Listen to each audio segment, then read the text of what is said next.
Well, hello everybody. Welcome back to the United Stroke Alliance Facebook Live video series that we are doing. I'm Kelly Schneider, and tonight I'm actually going to be talking about the benefits of yoga, or at least a couple of them anyways, because there's definitely plenty. But talking about how yoga might benefit, some stroke survivors. And then I'm also going to be doing a very short, simple demonstration on some chair yoga. So I certainly won't pretend to be a professional by any means, but that kind of is the point, to show you that you don't really have to be a professional to implement some yoga. It doesn't have to be a huge, long practice. You can grow it as you start to get better, at it. And otherwise, though, start small, and you can grow from there. But I'll talk about that here in a minute. But I wanted to start by talking about a couple of benefits of doing yoga, right? So excuse me, because I do have, hi Wendy, how are you? Good to see you. I miss you guys too. So yeah, excuse me, because I do have some notes in the background that I'm going to be kind of reading along with, but anyways, bear with me. So yoga combines different poses, meditation, breathing, and observation techniques. So it's really about fostering your mind-body connection, which can greatly benefit stroke recovery. Of course, mind-body connection is really what's at the core of stroke rehabilitation, and a lot of your different therapists would 100% agree with you that it's about, the mind-body connection. So physical therapy is one of them that revolves around kind of rewiring the body and training it so that you can improve movement in your body. So as I mentioned, the number one benefit being that it improves your mind-body connection. It's therapeutic for stroke recovery because of the intense focus, and attention that's actually required.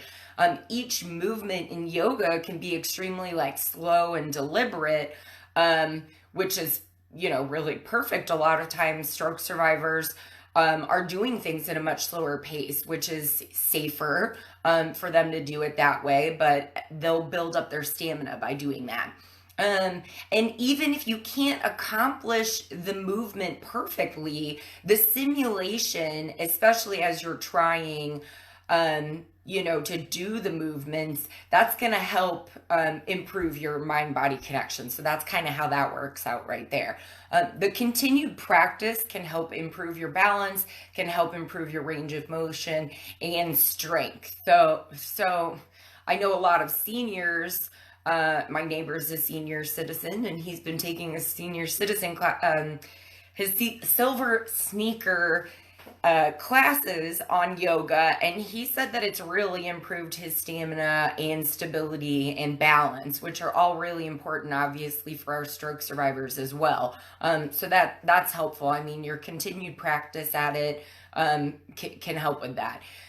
Number three is it's accessible for all. So yoga is extremely helpful because it really can be tailored to any ability. So if you don't have the movement of your right arm, the same way that you do the left arm, and I totally just pointed at the opposite ones because I'm looking at that. But anyways, you can just do what you can with it. So if you can only lift that arm to there and hold, that's okay. That's totally acceptable. You really can tailor it. You can see that, you don't have to be standing in order to do yoga. There's a lot of movements that have been adapted to, sitting in a chair. So that's pretty great. Let's see, even if you have, this I thought was really cool in the article, even if you have post-stroke paralysis, you can start with the meditation and mental practice of yoga, which is really, just as important as the physical part. That's the mind body connection. And these practices don't require movement. You can do them from bed, you can do them from a chair, you can do them from wherever you are. Meditation is really just bringing yourself to a state of mind. And then number 4, this may sound silly. I'm actually, when I say this, you're going to think it's silly, but I'm really bad about doing this. But it reminds you to breathe, especially while you're exercising. But it reminds you to breathe, just in general, because it's a practice of breathing, okay? Breathing's important all the time, especially while you're, in rehabilitation exercise, but breathing is important all the time. I actually used to be really bad about my breathing when I was working out at the gym. There was one time where I actually almost passed out. My trainer, I feel really bad. I very much terrified him. But we figured out what I was doing, and he reminded me to breathe from there on. But it's simple as that. So if you're struggling with some sort of a movement, it really could just be as simple as the fact that you're holding your breath without realizing it. So yoga it places such a heavy emphasis on linking breathing to movement. So you're going to breathe in and do one exercise and breathe out and do the second part of that movement. So anyways, the emphasis on your breathing is going to help you throughout, the rest of your daily life, which, is part of the practice as well. So as I mentioned, I'm actually going to go ahead and get ready, and I'm not going to lie, I'm a little nervous to do this, but I'm going to do a very short, just a few minute, chair yoga thing. So if you would bear with me, I'm going to have that in the background just to guide me. But all right, so I'm going to get my chair set up. You want to have your feet planted on the floor, at a 90-degree angle if you can, okay? So you're going to focus on your spine being nice and tall as you can. And as I mentioned, you're going to be focusing on your breathing. So you're going to start with just thinking about your breath. We're going to take a deep breath in, expand your rib cage out. Breathe out, your rib cage is going to go in. So we're going to do that just a couple of times. In and out. In and out. Then we're going to do what's called the cow, and this is an adapted cow and cat position. So cow is when your body is actually, you're breathing in, you're stretching back. So you're kind of creating a little bit of an arch with your back when you breathe in. So your shoulders are moving backwards. And then exhaling into cat, which is where your spine actually bends out the opposite way and your shoulders are rolled in. So in, out, in, out. Then we're going to just do some arm lifts. So again, if you just as much as you're able, don't do anything to the point where you're discomfort or you feel unsafe, okay? So make sure that you're nice and steady. We're going to breathe in as we extend that arm up, and then we'll breathe out as we, bring that arm back down, okay? So breathe in, breathe out. Inhale and exhale. Then we'll switch sides. Inhale. You're feeling nice and big and tall and strong out that side. And then we're exhaling as we bring that arm back down. So just in and out. See how simple that is? So then another one would be, we will kind of twist around and grab onto the back of your chair.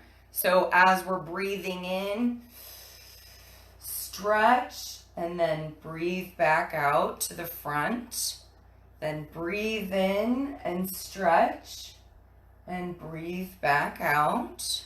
And sometimes you might want to hold these poses for a little bit longer. So in that case, I would just hold this pose for maybe 2 or 3 breaths, which would include both the inhale and the exhale. Okay, so don't just like breathe in and hold for that long.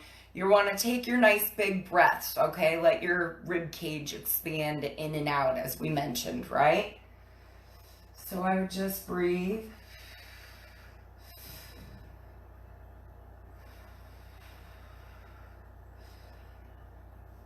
Remembering to breathe out on the turn, right? So then we'll breathe in and then exhale on the way back down. Breathe in and then exhale on the way back down. Okay? So obviously if you were doing a better flow and not just watching me do a quick demo, you would kind of flow these in and out of each other. You wouldn't have a stop and conversation about it, obviously. So the next one is we're going to open our arms and our chest up and bring our hands up and then breathe out. So breathing in on this. Breathing out, back to the middle, and then breathing in, and then breathing back out. So, as I mentioned, I mean, like, that was just a couple minutes worth of yoga, but a lot of good techniques that you can start practicing with. You'll start to find that you can hold the poses for longer. Maybe you do that. Again, as you're holding those poses, you're holding them for the breaths. So the breath in and the breath out. As we talked about earlier, you know, yoga is so breathing centric that's really what you're focusing your body to do. That's that mind body connection that we're talking about. So I really hope that was helpful. There are tons and tons of YouTube videos, or I'm sure people are even doing Facebook Live videos right now. So you're welcome to check those out and just see all the different types that you could try and start your own little practice. Again, it's nice to have a nice quiet space where you're able to focus. That's part of that meditative part of that as well, to do that. So I hope you enjoyed that. Thank you so much for joining me this evening. If you would like and share the video, that would be awesome. And I'll look forward to seeing you next time. Have a great week.